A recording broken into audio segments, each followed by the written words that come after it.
Hello there, Aries. Welcome to your no tarot reading.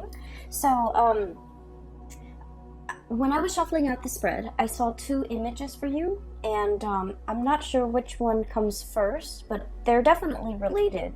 So I'm just going to relay those images to you, and then we'll go over the spread, okay?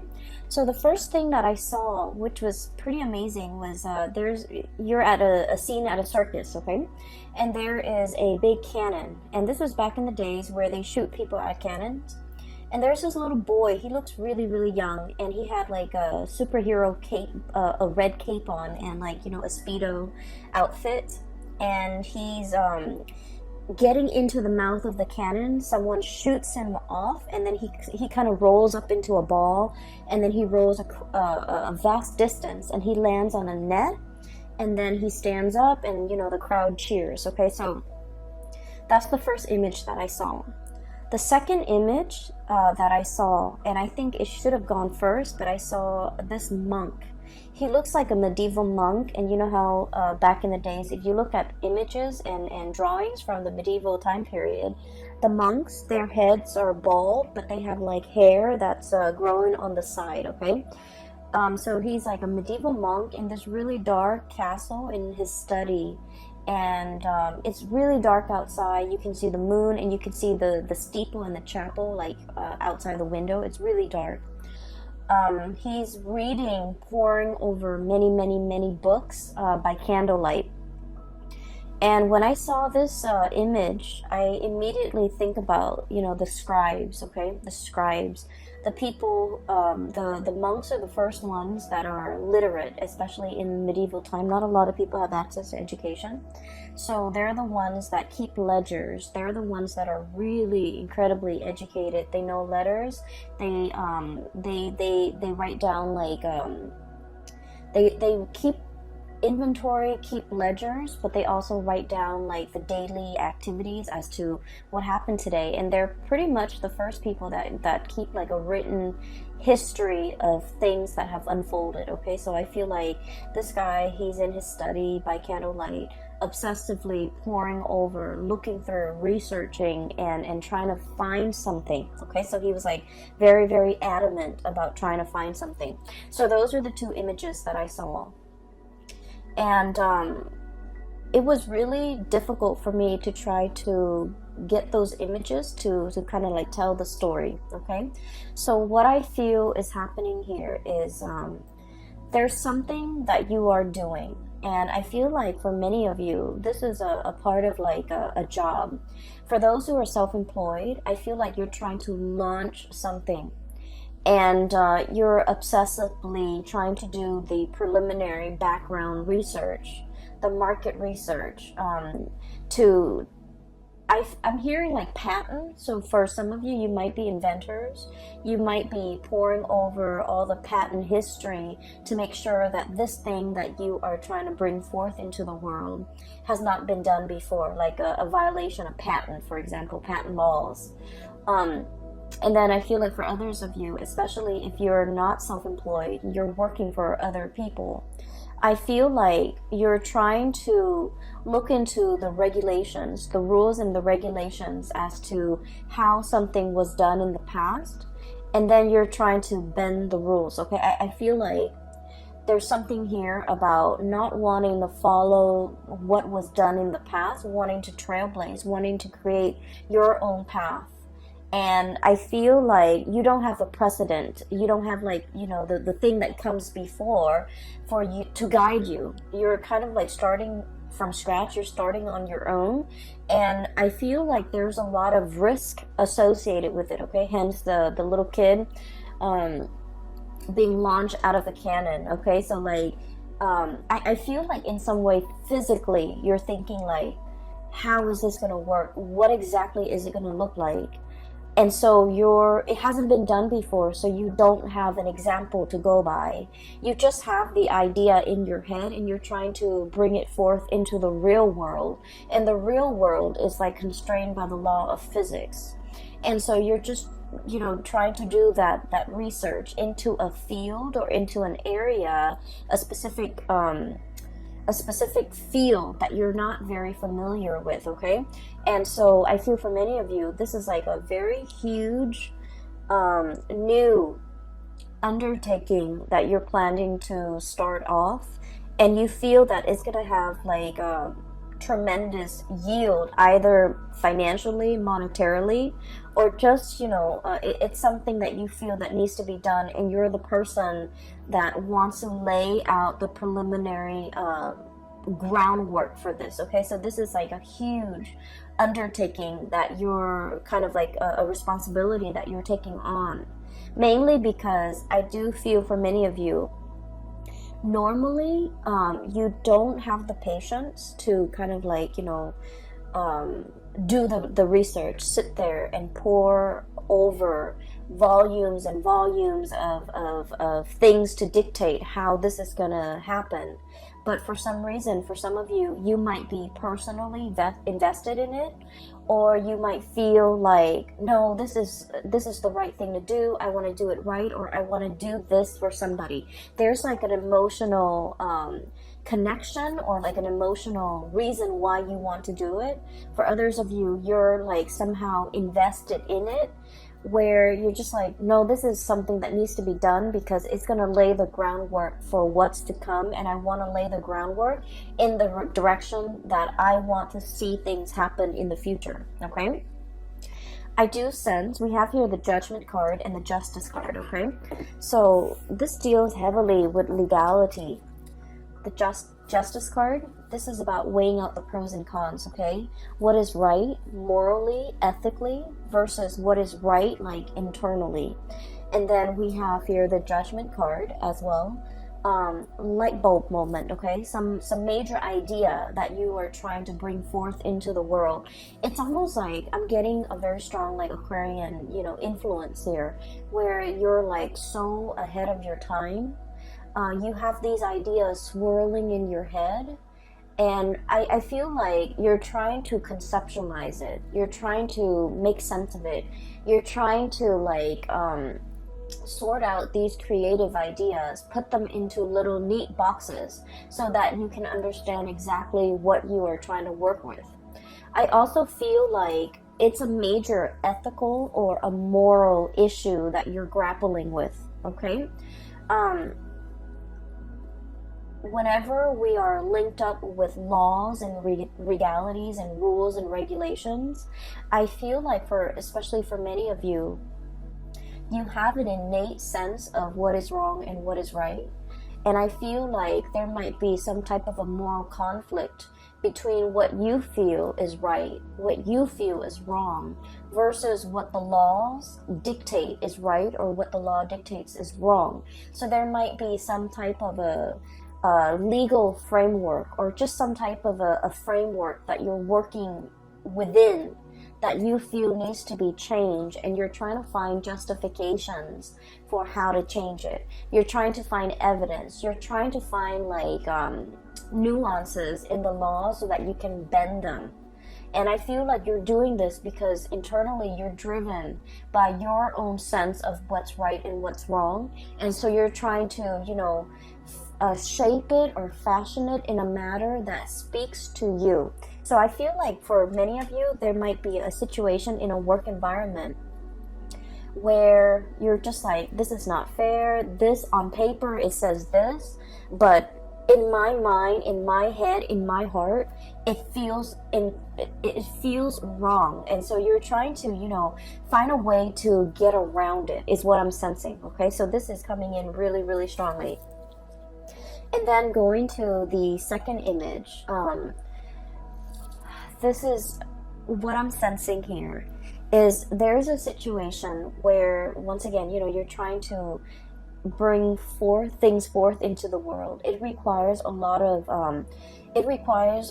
background research from your side. And the more that you read, the more ideas come to mind. But I feel like there isn't like a running thread to string all of these ideas together. And so in that way, you might feel like you're kind of ill-prepared to make the connections, to make the dots, to connect the dots in some fashion.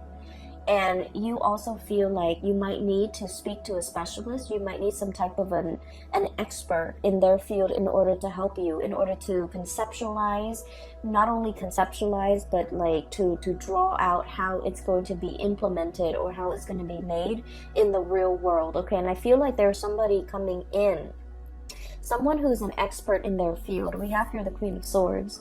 I usually think of this as someone who is super rational, okay?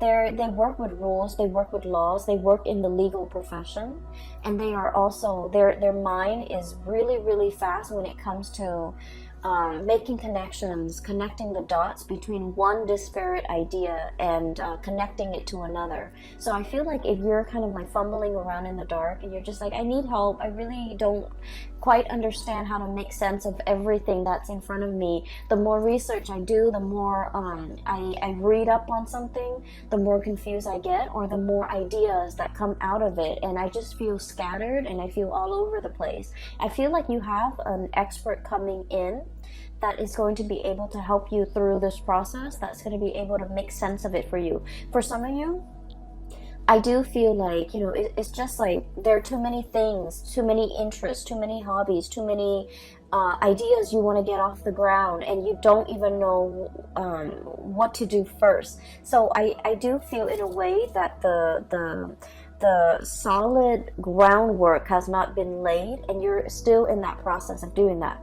So I just want to say as well, you know, there is a Mercury retrograde that's going to permeate the entire month of November.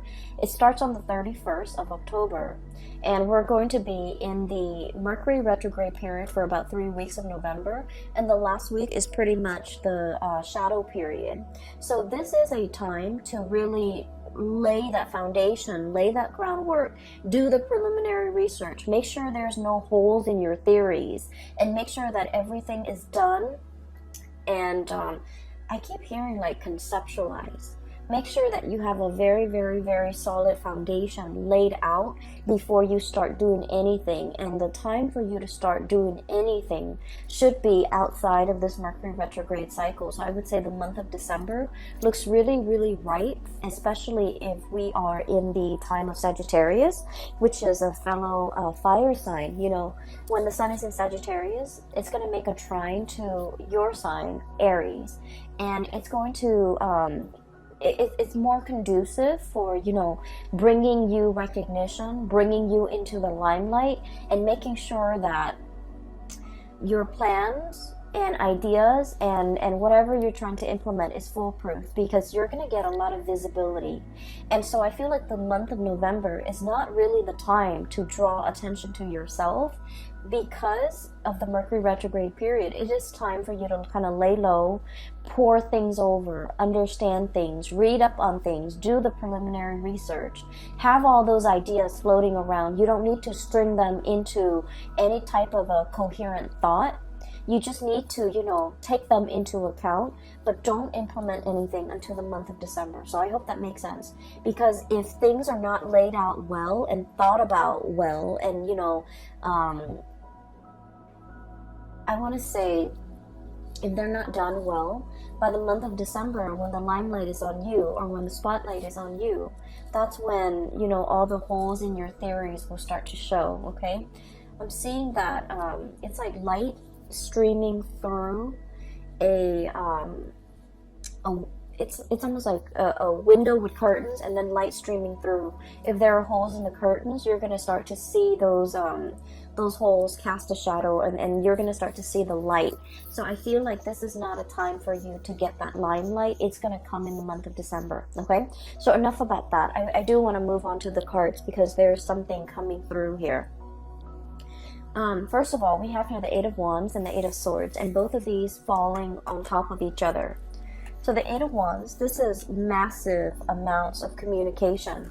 And the Eight of Swords is a situation where we keep ourselves stuck, we keep ourselves bound, and we feel like we don't have all the information that we need in order to move forward, in order to make a decision. So what I feel is happening here is there's a major idea that you have, okay? I feel for many of you, you might be like consultants, you might be experts in your field. You are kind of like that, you're kind of like that voice of ingenuity, that voice, it seems to me like your judgment, guiding light, okay? You're providing a lot of swift, short, concise communication to bring people out of a state of confusion, okay? You guys are very like no nonsense, no holds bar. Whatever comes to mind, you say it. Like you rarely have a filter. And I feel like because of this carefree, a lot of people might think it's reckless, but what I feel is it's a childlike innocence. It's sort of like, let's just do it first and then read the instructions later. Okay, let's just rely on our intuition to assemble this thing without having to read the instructions, because we all know, you know, intuitively where things are supposed to go. And you have that kind of like blind faith where you're able to like get things done, push people along, move people along. And I'm sensing, you know, start things off the ground, get things off the ground, get things running, inspiring people, and making, like, not letting people make excuses for why they're not getting things done. So I feel like you're kind of like the voice of, not so much the voice of reason, but like that light in a tunnel to help guide people along, because you're very, very bold and brave, and you venture into unknown territories. What I'm sensing here is there's definitely a situation where you're kind of like guiding somebody, and I feel like there's legality, like legal issues surrounding it. And once again, I mentioned before, you know, the whole sense of legality. What is right, what is written down as, you know, the law of the land, you don't agree with it, okay? You feel like there's something lacking here. It's the law or whatever's written down is very, very self-serving. So you're trying to find a way to bend this situation. And so many of you are kind of like working behind the scenes. Many of you are trying to find loopholes. Many of you are trying to find ways to get around things and to do exactly what you want. Like, I'm sensing finding shortcuts, finding like the quickest point from A to B without having to circumnavigate, you know, like without having to kind of like dodge obstacles left and right. How do we shoot from here to there in the quickest manner, okay? Shooting out of that canyon. And so as a result of it, I feel like you're in a position either to guide people from all the obstacles that are kind of like strewn in their path. You're trying to find the quickest route from A to B to guide others. And you're trying to find as well kind of like the boldest move for you to make. And I feel like you're just going to land on your feet, okay? Like that kid being shot out of the canyon. If you're in a position where you feel like, I don't really know, you feel shaken, or you feel like, I don't really know how to realistically implement this in the real world, I feel that it's going to really take off for you.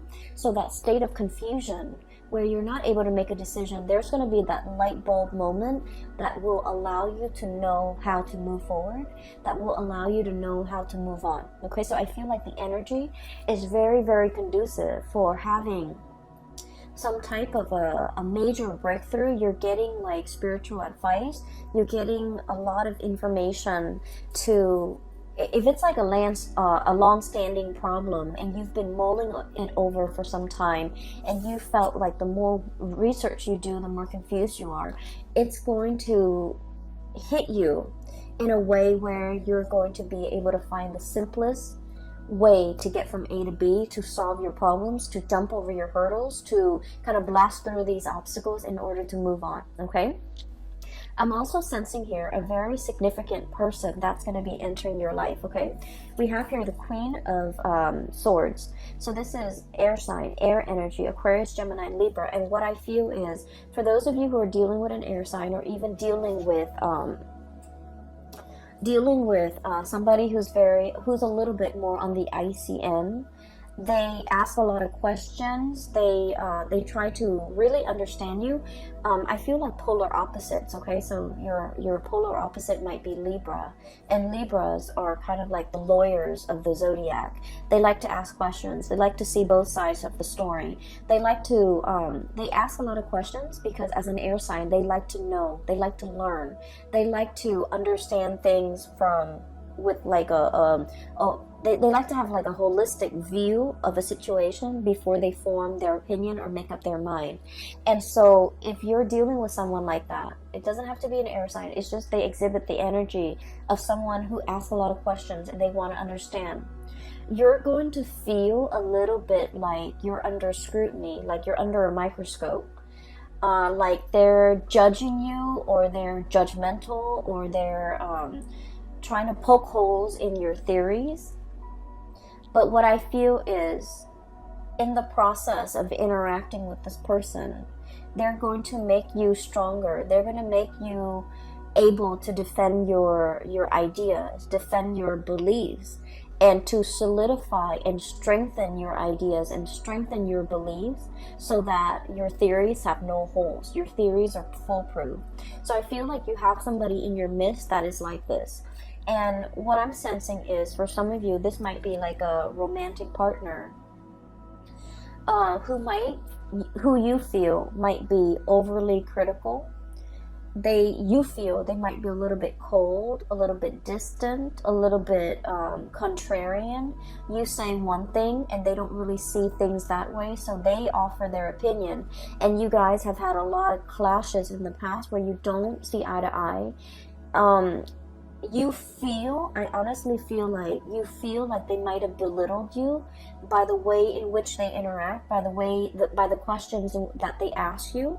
You feel like they don't support you, or you feel like they're constantly poking holes in your theories. And what I see in this spread is this person doesn't mean to do that. And I feel almost like I'm seeing like, walking around on eggshells, okay? I feel like you felt a little bit judged. You felt a little bit like you couldn't be yourself. You felt uncomfortable, and you didn't understand why. You felt like they didn't trust you, or you felt like they just they shoot down your ideas. You felt very unsupported, okay? And so I feel like this wasn't like an easy relationship. For some of you, this could be, I definitely feel a very strong love connection. So it could be like a love interest, a love partner, or even like a family member that you, for whatever reason, you really wanted to please this person, okay? And I'm also sensing like, it's somebody that you hold in high regards, okay? They're on a pedestal. They're on the scale here. That you hold them in really high regards, and for whatever reason, you are very eager to please this person. You really like this person. They don't mean to be harsh. They don't mean to make you feel like they're poking holes in your theories. It's just they can't help themselves. The way if their curiosity is piqued, if you're saying something that really strikes at one of their many interests, they're going to ask questions. They're going to ask a lot of follow-up questions, and it can feel really uncomfortable. And you're not the first person that they have made feel like they're under scrutiny, like they're under a microscope, like they're cross-examining you. You're not the first person, and I feel like this person has a tendency to do this, and I feel like they isolate a lot of people. They might have isolated friends because of their behavior. So I'm sensing here a person that doesn't mean it. They don't mean any harm, and they don't understand how they come across, and they don't understand how harsh they are with their words and their judgment, and they don't understand that people feel judged or feels that they're too judgmental, and people feel uncomfortable in their presence, okay? So I feel like you're dealing with a situation like that, where somebody might be asking you, and they're asking you so that they can understand where you're coming from, so that they can understand your ideas. And So, you know, let your guard down, definitely, when you are interacting with this person, because I feel like they mean no harm, okay? When we're coming from a space, anytime we're coming from a space where we are constantly questioning somebody else's motives, Three of Cups, this is a celebratory card, an exchange of communication, ideas, getting together, having a really, really good time, and you have this, you know, a flow, a really soft, I want to say a soft flow of energy. And then there's like, you know, mutual exchange, right? Of ideas, of energy, of support. And then all of a sudden this person comes into the picture and they're kind of icy and rational and just, you know, stone face, poker face, so you don't really know where they're coming from. So I feel like, you know, they have a habit of doing this and they're not really aware of it. And so anytime that we have an interaction with another person, we just need to take everything at face value, because I feel like the minute somebody feels like, you know, like a perceived slight, or you get a perception that someone is like negative or trying to shoot down your plans, the minute we get defensive in a social interaction, that's when we kind of like imagine things or energies that are not there. So I feel like in this situation, it is best to let our walls down. If they ask questions, just answer their questions. And I feel like it's going to create a more even flow of energy, okay? For some of you, you have somebody in your vicinity where there were like a lot of communication, like we have here, you know, arrows of love, a lot of communication happening all at the same time, and things are great. And then you go through a period where there's like zero communication, Eight of Swords, being stuck in a prison of swords, and you're just like, what just happened? Which way do I go? So I feel like you're dealing with someone who you feel is blowing very, very, very hot and cold. You don't know from one day to the next where you stand with them. I keep hearing bipolar.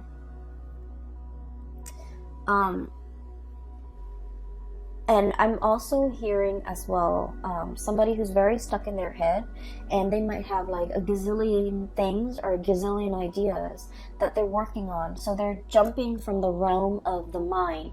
They're constantly thinking about other things, okay? So it's not that they don't have time for you, or it's not that, you know, they're... I feel like they're very, very busy, and I know that sounds terrible. There's no excuse. You know, if you really want to make something happen, if you really want to reach out, you want to prioritize a communication or a specific person in your life, being busy is no excuse. We find time for things and for people that matter. But I feel like there's like periods of like a lot of heavy communication with this person, and then you go through a drought, and then they come back, and then there's a lot of heavy communication. And you're just never sure where you stand with this person, and you're frustrated, and I feel like you're thinking about the worst. You're thinking about like worst case scenario. They're probably talking to other people. They have a lot of other options. They have a lot of other people in their mind. And I feel for many of you, you might retaliate by, you know, going out a lot, you know, trying to meet other people. And so when you're going through that period of drought and there's no communication from the other person, you are waiting on the communication, but at the same time, you're just like, you know, I do see like a retaliation where if there's no communication, you draw your attention elsewhere.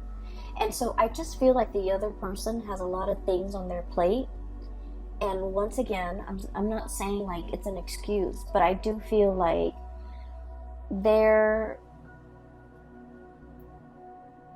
I'm sensing like you and the other person, the way in which you do things are very different. And so there's lack of understanding from your end to their end, where they're coming from, why they're like this. And then from their end to your end, there's lack of understanding why you need certain things.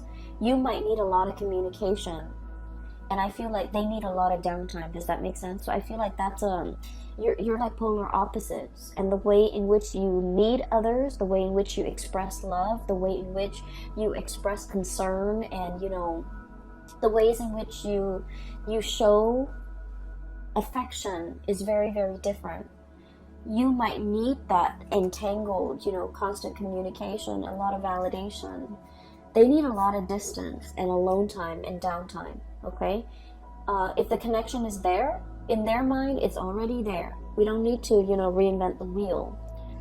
We just need to have separate lives. So I definitely feel like one person needs a lot of intimacy and reassurance and attention, and then the other person needs a lot of me time, a lot of downtime, a lot of space. And there's a potential here for the two of you to kind of like bridge this divide and to be able to kind of understand where the other person's coming from. I don't see like a situation where there's like from their end, I don't see that they're dating other people, running around with other people and things like that. I do feel like you might have thought that, but I don't see it from their end. But I do sense that they're wondering as well, the times in which you guys are not communicating. What are you up to? Are you out there dating other people with this Three of Cups? Like getting to know other people, trying to, forget them? And then we also have here the Nine of Cups, being comfortable and happy and satiated on your own, not needing them and, living your life. So I feel like there's a potential here for like a lot of misunderstanding between you and another person. If that has been the case in the past, there's a coming together, reckoning, communication, things being revived, okay? And then I also feel they're coming back in, wanting to communicate. Queen of Swords, Nine of Cups, wanting to communicate, wanting to, understand where you're at. And the blue color is coming out very strongly here, which in the blue eyes and the blue color, I do feel like you want them to see, okay? You want them to see that you're okay without them, that you're happy without them. But once again, I feel like this person means a lot to you, and you want that validation from them. You want to see. So if this has been somebody that has kind of like left you high and dry in the past, I feel like a part of you really wants to show them, really wants them to see that you're okay, you're happy, you're dating, your social life is really thriving and taking off, or your dating life is really thriving and taking off. Like, you want to see. Some of you might be posting on social media, posting like, that you're out and about, you're having a good time, you're enjoying the single life, if this is an ex.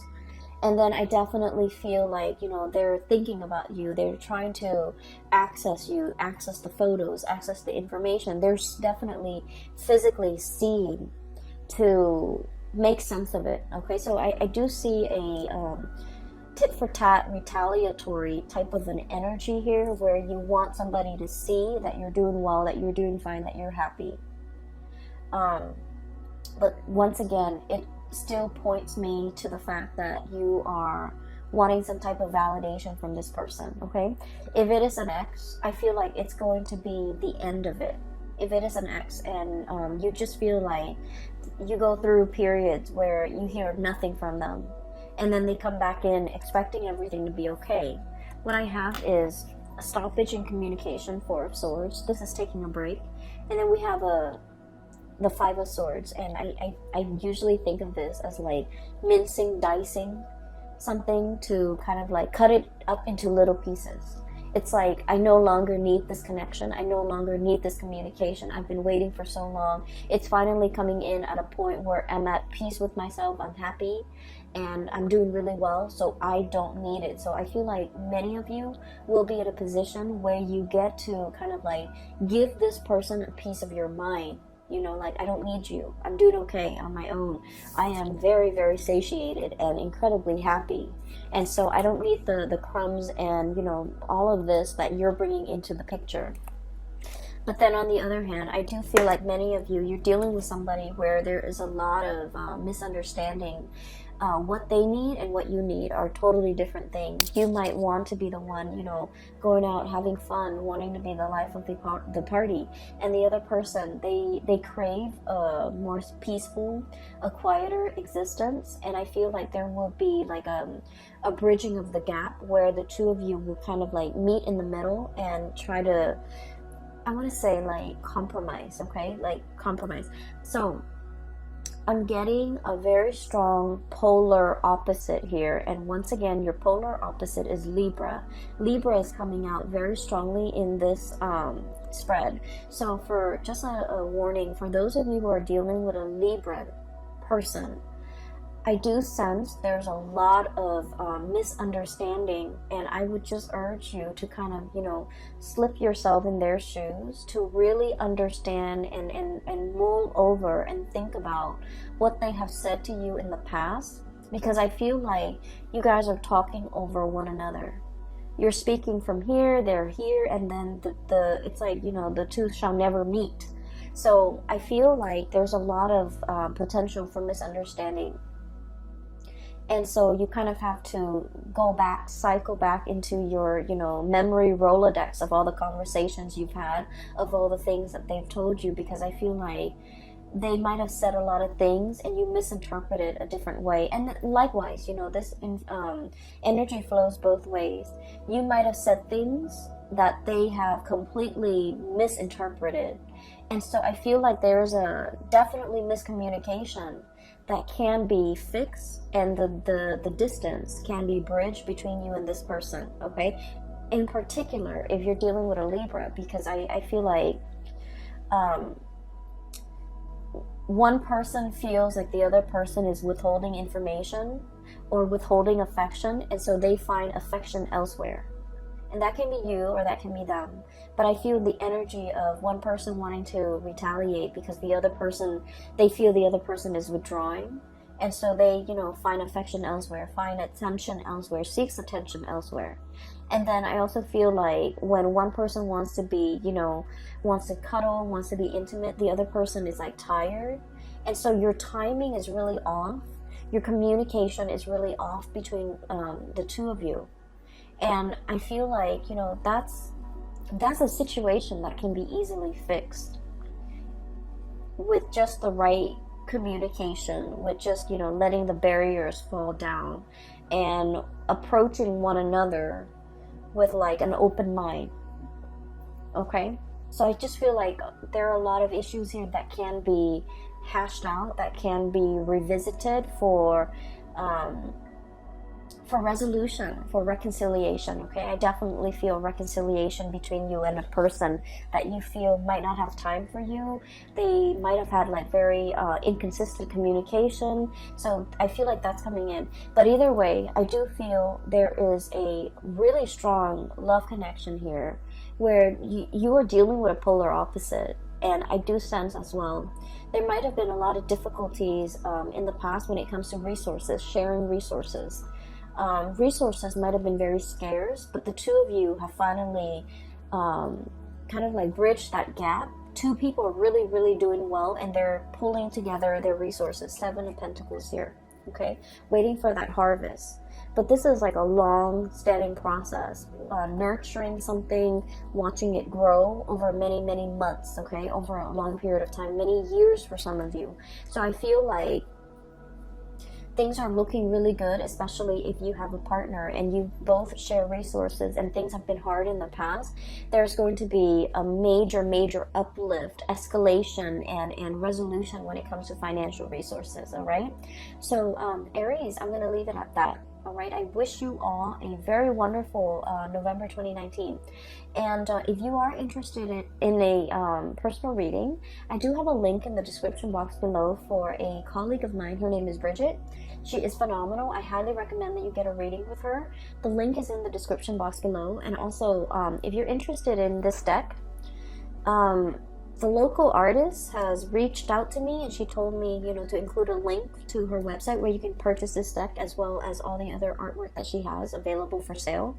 The link is also in the description box below. Okay, I wish you all the best, and I will be back for the month of December, and I'll talk to you guys soon. Take care.